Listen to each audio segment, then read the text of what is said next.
ಚಿತ್ರದುರ್ಗ ನಗರದ ಹಲವು ಕಡೆ ಡ್ರೈನೇಜ್ಗಳು ತುಂಬಿ ತುಳುಕುತ್ತಿದ್ದು ಸಾರ್ವಜನಿಕರಿಗೆ ಕಿರಿಕಿರಿ ಉಂಟು ಮಾಡುತ್ತಿದೆ. ನಗರದ ಜೆಸಿಆರ್ ಬಡಾವಣೆಯ ಮುಖ್ಯ ರಸ್ತೆ, ಓಬವ್ವ ವೃತ್ತದ ಬಳಿಯ ಕಾರ್ ಸ್ಟ್ಯಾಂಡ್ ಬಳಿ, ಹೊಳಲ್ಕೆರೆ ರಸ್ತೆ ಸೇರಿದಂತೆ ಹಲವು ಕಡೆಗಳಲ್ಲಿ ಈಗಾಗಲೇ ಡ್ರೈನೇಜ್ಗಳು ತುಂಬಿ ಹರಿಯುತ್ತಿವೆ.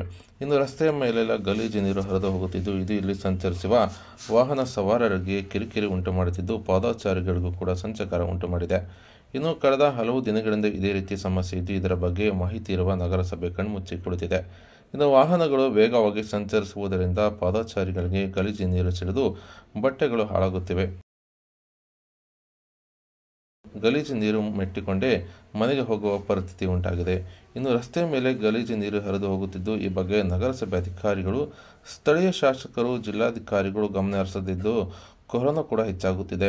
ಎಲ್ಲೋ ಒಂದು ಕಡೆ ಸರಿಪಡಿಸಿ ಇನ್ನುಳಿದ ಕಡೆ ಡ್ರೈನೇಜ್ಗಳನ್ನು ದುರಸ್ತಿ ಮಾಡದೆ ನಗರಸಭೆ ನಿರ್ಲಕ್ಷ್ಯ ಮಾಡಿದೆ. ಇನ್ನು ಆದಷ್ಟು ಬೇಗ ಈ ಬಗ್ಗೆ ಗಮನ ಹರಿಸಿ ಡ್ರೈನೇಜ್ಗಳನ್ನು ದುರಸ್ತಿ ಮಾಡಬೇಕು. ಇಲ್ಲವಾದಲ್ಲಿ ಮುಂದಿನ ದಿನಗಳಲ್ಲಿ ಅದೇ ರಸ್ತೆಯಲ್ಲಿ ಉಗ್ರ ಹೋರಾಟ ಮಾಡುವುದಾಗಿ ಸ್ಥಳೀಯರು ಮತ್ತು ಕರುನಾಡ ವಿಜಯ ಸೇನೆಯ ಜಿಲ್ಲಾಧ್ಯಕ್ಷ ಕೆ.ಟಿ. ಶಿವಕುಮಾರ್ ಅವರು ಎಚ್ಚರಿಕೆ ನೀಡಿದ್ದಾರೆ.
ಏನು ಚಿತ್ರದುರ್ಗ ನಗರದಲ್ಲಿ ಏನು ಜೆಸಿಆರ್ ಸ್ಟೇಷನ್ನು ಮತ್ತು ಇನ್ನಿತರ ಮುಖ್ಯ ರಸ್ತೆಗಳಲ್ಲಿ UGDಗಳು ಈಗಾಗಲೇ ರಸ್ತೆಯಲ್ಲಿ ಹರಿದು ಬರ್ತಕ್ಕಂತಹ ಪರಿಸ್ಥಿತಿ ನಿರ್ಮಾಣ ಆದರೂ ಕೂಡ ಕಣ್ಮುಚ್ಚಿ ಕುಳಿತಿರತಕ್ಕಂತಹ ನಗರಸಭೆ ಹಾಗೂ ಜಿಲ್ಲಾಡಳಿತ ಹಾಗೂ ಶಾಸಕರು ಇದರ ಬಗ್ಗೆ ಗಮನ ಹರಿಸ್ತಲೇ ಇರತಕ್ಕಂಥದ್ದು ಭಾಳ ದುರದೃಷ್ಟಕರ ಸಂಗತಿ. ಈಗಾಗಲೇ ನಾಗರಿಕರು UGD ಅಂದರೆ ಏನು UGD ಡ್ರೈನೇಜಿಂದ ಬರ್ತಕ್ಕಂಥದ್ದೆಲ್ಲ ಹೊರಗಡೆ ಬಂದು ರಸ್ತೆಯಲ್ಲಿ ಹರಿತಾ ಇದೆ, ಅದರಲ್ಲಿ ಓಡಾಡ್ತಾ ಇದ್ದಾರೆ. ಈಗಾಗಲೇ ಕೊರೋನಾ ಕೂಡ ಹೆಚ್ಚಾಗ್ತಾ ಇದೆ. ಇದ್ರ ಕಡೆ ಗಮನ ಹರಿಸ್ಬೇಕು.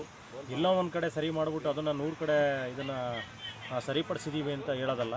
ಈಗೇನು ಮುಖ್ಯ ರಸ್ತೆಯಲ್ಲಿ JCR ಮತ್ತು ಇನ್ನಿತರ ಬಡಾವಣೆಗಳಲ್ಲಿ ಏನು UGD ಎಲ್ಲ ಉಕ್ಕಿ ಹರಿತಾ ಇದೆ, ಅದನ್ನು ಈ ಕೂಡಲೇ ಸರಿಪಡಿಸುವಂಥ ಕೆಲಸ ನಗರಸಭೆ ಮಾಡಬೇಕು ಅಂಥೇಳಿ ವಿನಂತಿಸ್ಕೊಳ್ತೀವಿ. ಒಂದು ವೇಳೆ ಏನಾದರೂ ನಾಳೆ ಒಳಗಡೆ ಏನಾದರೂ ಅದನ್ನು ಸರಿಪಡಿಸ್ತೇ ಹೋದರೆ UGD ಏನು ಹರಿತಕ್ಕಂಥ ಮುಖ್ಯ ರಸ್ತೆಯಲ್ಲಿ ನಾವು ಕೂಡ ವಿನೂತನವಾದಂಥ ಪ್ರತಿಭಟನೆ ಮುಖಾಂತರ ಸರ್ಕಾರಕ್ಕೆ ಮತ್ತು ಜಿಲ್ಲಾಡಳಿತಕ್ಕೆ ಎಚ್ಚರಿಸುವಂಥ ಕೆಲಸ ಮಾಡ್ತೀವಿ ಅಂತೇಳಿ ಕರುನಾಡ ವಿಜಯ ಸೇನೆ ಎಚ್ಚರಿಕೆ ನೀಡಿದೆ.